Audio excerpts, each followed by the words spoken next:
ये वज़ीर-ए-आज़म नरेंद्र मोदी की एक स्टेटमेंट है जिसको पाकिस्तानी समझ रहे हैं कि ये सीधी खुल्लम-खुल्ला वायलेशन है कि एक मुल्क का जो वज़ीर-ए-आज़म है वो दूसरे मुल्क को कह रहा है कि हाँ, हम आपके मुल्क में घुसेंगे, मारेंगे। मोदी के ये एक छोटा इतनी बड़ी कुर्सी पे बैठा इतने बड़े का ये छोटा बयान है। अच्छा। पॉलिटिक्स को लेके किसी मुल्क के हवाले से ऐसा बयान नहीं देना चाहिए। कोई पॉजिटिव बात करनी चाहिए, आवाम के दिल में नफरत नहीं पैदा करनी चाहिए। स्टेटमेंट का मुजाहरा मोदी को भी करना चाहिए, इधर हमारी इस्टेब्लिशमेंट को भी चाहिए। भारत के वज़ीर-ए-आज़म नरेंद्र मोदी ने ये कहा है कि अब हम दहशतगर्दों को डॉज़ियर्स नहीं भेजेंगे, अब तो ये नया इंडिया है, हम तो घर में घुस के मारेंगे। जिसकी लाठी उसकी भैंस।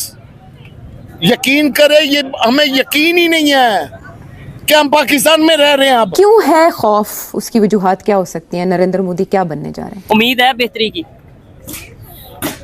उम्मीद एटम बम चलेगा पाकिस्तान पर। हैं? हाँ जी, अच्छा पाकिस्तान पर एटम बम गिरे, अच्छा।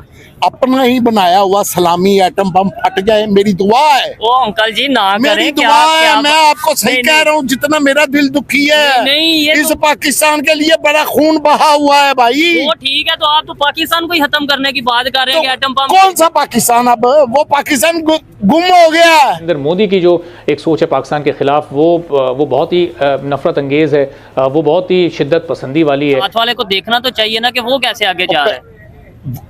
उनकी पॉलिसी है। अच्छा, तो उनकी पॉलिसी है, उनका कोई आइन है, कोई कानून है। तो हमारा भी तो आइन कॉन्स्टिट्यूशन है। तो कौन सा कानून यार?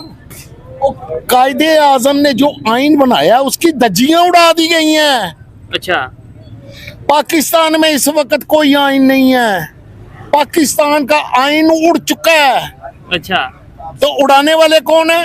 ये अवाम भी जानती है। अच्छा। मुझे ये लास्ट में बता दें, बेहतरी कैसे आ सकती है, कैसे पाकिस्तान? मुझे गोली मार दे, मैं इस पाकिस्तान में नहीं रहना चाहता। ये वाला पाकिस्तान नहीं चाहिए जिसने वो ला इलाहा इल्लल्लाह मोहम्मद रसूलुल्लाह के नाम पर पाकिस्तान बने हुए का आइन ही खत्म कर दिया। नहीं, तो इसमें पाकिस्तान की पब्लिक भी तो देखे ना। अगर आज हम इस हालत में हैं तो उसके अंदर पाकिस्तान की पब्लिक का भी उतना ही कसूर है। क्या समझते हैं कि सारा कसूर गवर्नमेंट का है, सारा कसूर पॉलिटिशियंस का है? तो यार अच्छे इंसान को कोई बर्दाश्त नहीं करेगा। अच्छा, उनके मफाद को ठेस उस पहुंचे। पे टैग लगा दिया जाता है ये गद्दार है, ये गद्दार, ये पाकिस्तान के खिलाफ बात करता है, ये गद्दार है। जय हिंद दोस्तों। तो पाकिस्तानी मीडिया इस समय चर्चा कर रहा है प्रधानमंत्री को लेकर। अब स्वाभाविक है, चुनाव का समय है भारत में, तो प्रधानमंत्री नरेंद्र मोदी इस तरह के बयान देंगे और जागरूक करेंगे जनता को कि पाकिस्तान का जो रियलिटी में चेहरा रहा है वो दिखाना ज़रूरी है। पाकिस्तान में कितने लोग ऐसे बैठे हुए हैं जो भारत में कुछ ना कुछ घटनाएं करके बढ़िया सुरक्षित वहाँ पर घूम रहे हैं, उनको प्रोटेक्शन मिला हुआ है। तो ये ज़रूरी है ना कि पिछली सरकारें इन पर कार्रवाई नहीं कर पाती थी, ये करंट सरकार इन पर कार्रवाई कर रही है, तो वो योग्यता अपनी गिना रहे हैं कि वो समय चला गया, आज का समय थोड़ा विपरीत है। तो स्वाभाविक है ये पाकिस्तानियों को चुभ रहा है कि पाकिस्तान के लोग कह रहे हैं कि प्रधानमंत्री इतनी बड़ी कुर्सी पर बैठे हुए हैं, रिस्पॉन्सिबिलिटी है वगैरह वगैरह, तो उनको इस तरह के बयान नहीं देने चाहिए। जैसे कि ये पाकिस्तानी भारत के खिलाफ हमेशा दुआएं ही देते रहते हैं। पाकिस्तान के कितने लीडर हैं, ऐसे ऐसे बयान है कि वो सुनाए भी नहीं जा सकते। इस तरह के बयान भारत के खिलाफ दिए जाते रहे हैं। तो आज प्रधानमंत्री कौन सा आपको मतलब उस स्तर पर तो गिरे नहीं है, वो तो रियलिटी बता रहा है कि जो लोग कभी बम लेकर घूमते थे आज उनके हाथ में कटोरा है, और जिन्हें कभी सहूलियत दी जाती थी आज उनको कुछ और दिया जा रहा है। तो स्वाभाविक है पाकिस्तान का मतलब कहने का मतलब ये है कि हम कर रहे हैं वो है क्या वो दान पुण्य, और दूसरा कर रहा है वो क्या कर रहा है, वो अपनी ब्लैक मनी ठिकाने लगा रहा है। तो पाकिस्तानियों का स्तर देखिए आप। तो भैया चुनाव का टाइम है भारत में, तो भारत में विपक्षी भी पुरजोर कोशिश कर रहा है और जो करंट सरकार है वो भी पुरजोर कोशिश कर रही है, क्योंकि हर तरह के वोट बैंक को साधना पड़ता है। अब यहाँ पर आर्मी तो डिसाइड करेगी नहीं कि प्रधानमंत्री किसको बनाना है, यहाँ पर डिसाइड तो पब्लिक को करना है। तो पब्लिक को याद दिलाना ज़रूरी है कि पाकिस्तान क्या था, क्या है और क्या बन गया है और कैसे कैसे बना। तो स्वाभाविक है ये चीज़ें याद दिलाना वोटर्स के लिए ज़रूरी है। वोट डालने से पहले उन्हें याद होना चाहिए कि आपका एक गलत वोट आपको किस गटर में डुबो सकता है। स्वाभाविक है पाकिस्तान की ये हालत क्यों हुई है। पाकिस्तान के लोगों का ऐसे लोगों को समर्थन देना जो दिमागी रूप से खुद पैदल थे और उन्होंने आज क्या कर दिया, पाकिस्तान के हाथ में कटोरा थमा दिया है। तो ये गलती इंडिया के लोग ना करें, इसलिए चुनाव में हर पार्टियां स्वाभाविक है अपना अपना मैनिफेस्टो जारी करती हैं, वही किया है, तो पाकिस्तान को इससे तकलीफ नहीं होनी चाहिए। तो चलिए पाकिस्तान का मीडिया आगे और क्या कहता है वो देखते हैं। इसमें वो लोग शामिल हैं जो किसी न किसी तरीके से भारत में या कश्मीर में इन्वॉल्व रहे हैं, मिलिटेंसी में उनको अरेस्ट किया गया या उनको मुख्तलिफ तरीके से जो है कम्बैट के बाद भाग के वहाँ से आए, मुख्तलिफ उनकी अपनी अपनी वो हैं। तो उसके बाद वो आगे तो पाकिस्तान में जो है एक तरह की जो रिहेबिलिटेशन है उसके तहत उनकी रीसेटलमेंट हो गई। कोई किसी मस्जिद का मौलवी बन गया, कोई किसी खैराती इदारे का सरबराह बन गया, कोई किसी ऑर्गेनाइजेशन का सदर बन गया। तो इस तरीके से भारत ने ये कहा कि भाई ये जो दहशतगर्द जिन्होंने हमारे खिलाफ कार्रवाइयाँ की, हम पे हमले किए और हमारे खिलाफ जो है इन्फिल्ट्रेशन से लेके टेररिज्म तक पूरा एक्टिव रोल प्ले किया, इनको पाकिस्तान में शेल्टर दिया जा रहा है। चूँकि ये एक शेल्टर की शक्ल है कि जब आप उनको इस तरीके से मुख्तलिफ ओहदों पे फायज होने का मौका दें, जबकि ऐसे लोग जो होते हैं वो एक कांस्टेंट वॉच में होते हैं, एजेंसीज और पुलिस की उनकी हाजिरी के जो है वो स्केड्यूल्स होते हैं, ये सारी चीज़ें। तो इसका मतलब है ये शेल्टरिंग हो रही है, बेसिकली फैसिलिटेशन हो रही है। तो इसके खिलाफ जो प्रीएम्प्टिव स्ट्राइक है तो बेसिकली उसके तहत जो है इंडिया ने कहा कि हम भी कार्रवाइयाँ करेंगे जी, जहाँ जहाँ भी हमें कोई शख्स नज़र आया इस तरह का।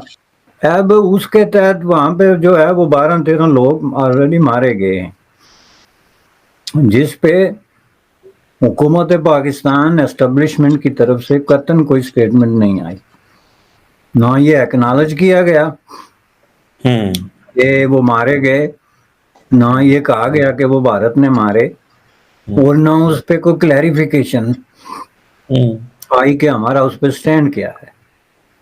तो उसको सामने रखते हुए अब ये रिपीटेड 12-13 एक्सपेरिमेंट करने के बाद भारत अगर कहे कि नो मोर दोषी, तो उन्होंने अब उस तजर्बे की रोशनी में कहा कि ये तजर्बा चूंकि कामयाब है तो इसलिए हमें ये फाइलों के चक्कर में पड़ने की जरूरत नहीं है कि हम कागजी कार्रवाइयाँ करें, इसके बजाय हम डायरेक्टली हिट करेंगे बंदे को वहीं पे जहाँ पे वो हमारे खिलाफ किसी तरह की किसी सरगर्मी करने के बाद छुपा हुआ है या तैयारी कर रहा है। तो दोस्तों पाकिस्तान का स्तर देखिए आप कि पाकिस्तान ये चाहता है कि हम कुछ भी बोल सकते हैं भारत के खिलाफ, लेकिन भारत को नहीं बोलना चाहिए।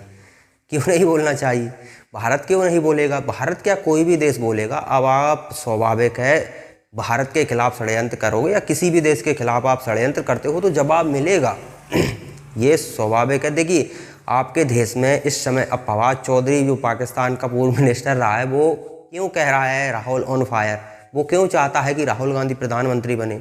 वो इसलिए चाहता है क्योंकि जब राहुल गांधी प्रधानमंत्री बनेंगे तो वो कुछ भी कर सकते हैं, पाकिस्तानी दुनिया से पैसे मांग सकते हैं। अभी करंट की जो भारत की सरकार है वो अड़ंगा लगा देती है, IMF तक अड़ंगा लगा दिया है, तो इनके लिए ये परेशानी है। फिर कोई दिक्कत नहीं होगी क्योंकि जब गठजोड़ की सरकारें होती हैं और तो फिर वो पाकिस्तान के खिलाफ तो कार्रवाई कर ही नहीं सकती। आपको पिछले ट्रैक रिकॉर्ड याद होगा ना कि पाकिस्तान के खिलाफ BJP के अलावा दूसरी कोई पार्टी कभी भी सत्ता में आ जाए कार्रवाई नहीं कर सकती, क्योंकि उनको डर लगता है कि भारत के मुसलमान नाराज़ हो जाएंगे, तो इस चक्कर में वो कार्रवाई नहीं करते हैं।